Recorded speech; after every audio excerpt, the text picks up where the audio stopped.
girls. I freaking miss you guys. Oh my gosh, oh my gosh, oh my gosh. I hope you guys are having a very wonderful Sunday. It's officially fall season and ooh, I am so excited. I'm not gonna lie. It's of course turtleneck season. It's a little bit of bow seasoning, a little bit of this and that.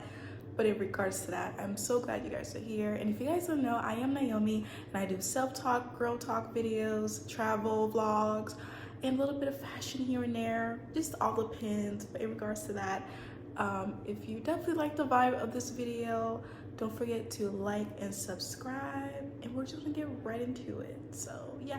One key note that I've learned on how to become irresistible is I learned to stop oversharing. I used to be that type of girly where I would tell everybody my business because I trusted them. And although you may trust that person and they may be your friend at that moment, they can easily become your enemy in a second.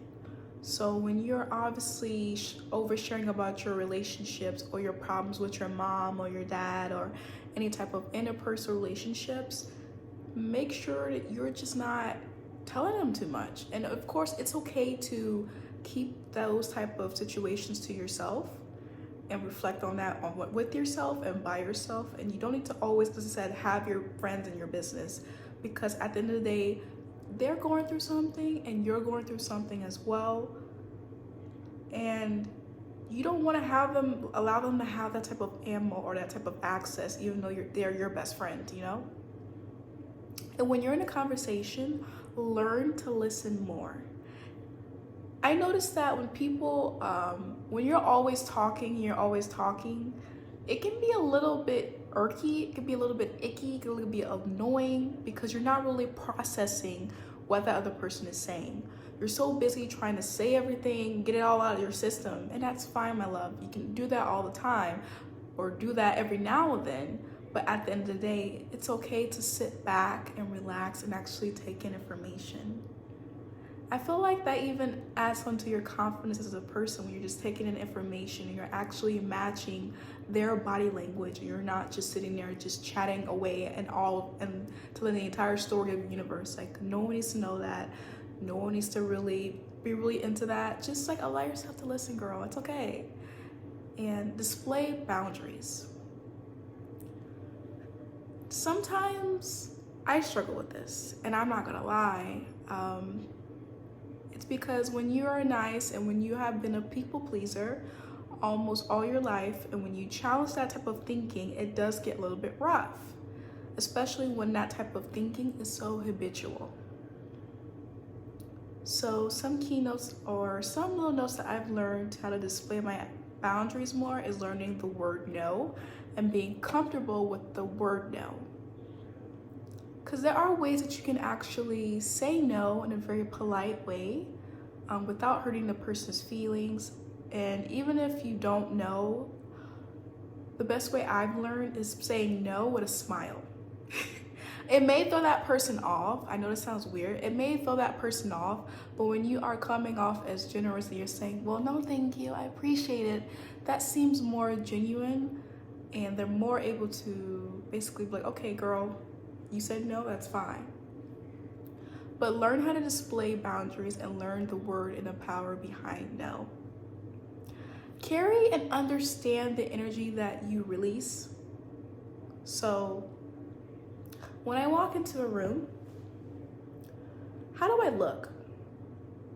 Of course, you won't know how you look, but how am I standing? How is my body posture? How am I talking to people? Am I talking to people like with my head turned? How am I actually communicating with people to know that I am really interested in their conversations? When you learn to understand your own energy and how you carry it, no one can take that away from you. No one can make you feel weak. No one can make you feel under them, because at the end of the day, you understand your own energy. So understand the energy that you carry and be aware of your body posture when you're talking, when you're speaking, anything like that, girly, and you will nail it down to being irresistible. Being comfortable in your solitude. That is a big note on being irresistible. You have to be comfortable being alone in your solitude by yourself in your own box. And just because you are alone does not mean you're lonely, okay? It's okay to have time for yourself. It's okay to not hang out with the girlies this weekend because you really want to practice on learning how to be just in your own bubble and really learning how to comfort your own self. It's okay to do that. You need to grow comfortable in being in your own solitude. And even as a person that loves people, like for me, I love people. I love hanging out with people. I love being in the presence of people. I love clubs. I'm not gonna lie. I don't like the atmosphere of it, girly, but I love clubs. I love bars. I love being around people so much. But you have to learn how to be comfortable in your own solitude. And when you're not comfortable in your own solitude, girly, work on that. So start planning days to where you're gonna be alone.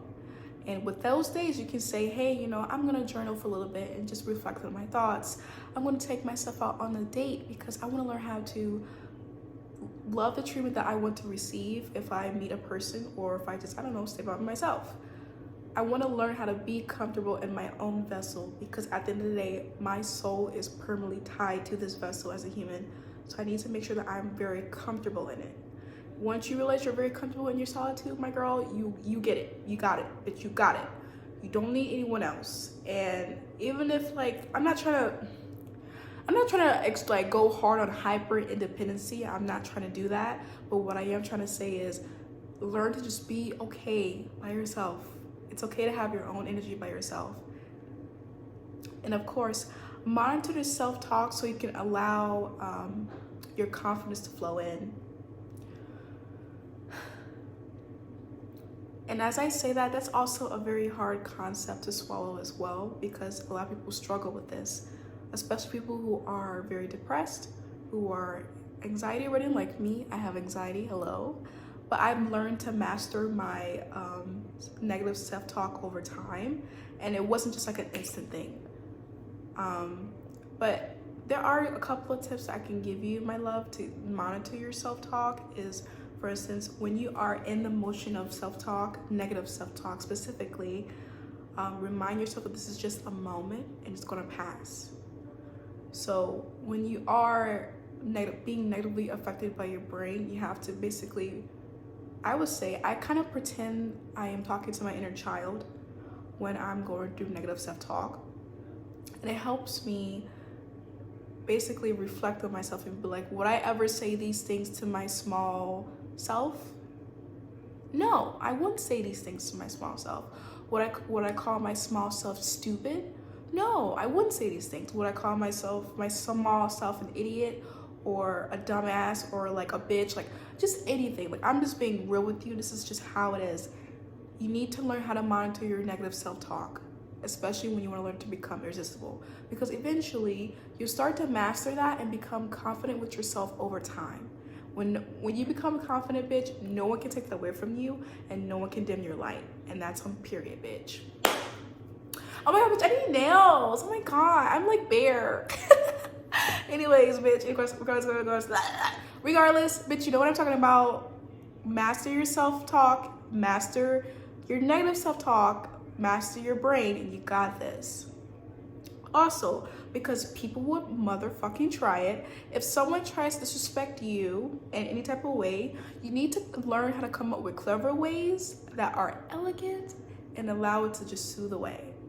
So when I say that, I mean basically disrespect them in a way that's very elegant and it's not so like extremely direct, like you fucking bitch. No, don't do that. Don't do that. Like let's work on actually dissing people in a very elegant, smooth way to where it doesn't bother our character. It may bother them a little bad, but it doesn't bother us because at the end of the day, we want to be happy with ourselves. So for instance, someone says something that you dislike or someone says you're being very disrespectful. You can reply with, I'm sorry, I don't entertain these type of conversations that involve disrespect. I will be taking my leave now. Something as simple as, you know, basically saying, hey, I feel very disrespected in this manner, but I refuse to allow it to happen. So I will be leaving, or I'll be, you know, getting out. Or if you want to fight the bitch, fight the bitch. It's totally up to you. But I will tell you this, my love, learn how to be sassy, but a little bit of elegance with it. After that, people will be like, oh, she's on a different level than me. This bitch really not trying to fight me, but she's cute. Or they'd be like, oh, this bitch really trying to like fight me. This bitch is not trying to fight me, but it is what it is. I'm just gonna let it go because the bitch thinks she's too much. It doesn't matter. Learn how to be clever with your insults to where they're elegant and they're not extremely fiery. Once you do that, my love, you definitely got it. Anyways, let me know if these tips for being irresistible were useful to you in the comments. I can't wait to see you guys next time. And of course, stay warm. It is getting very chilly out. Regardless, I love you guys. Mwah. I shall see you guys in my next video. Why did I say it like that? Oh my God, that was so weird. I shall see you guys in my next video. All right, bye.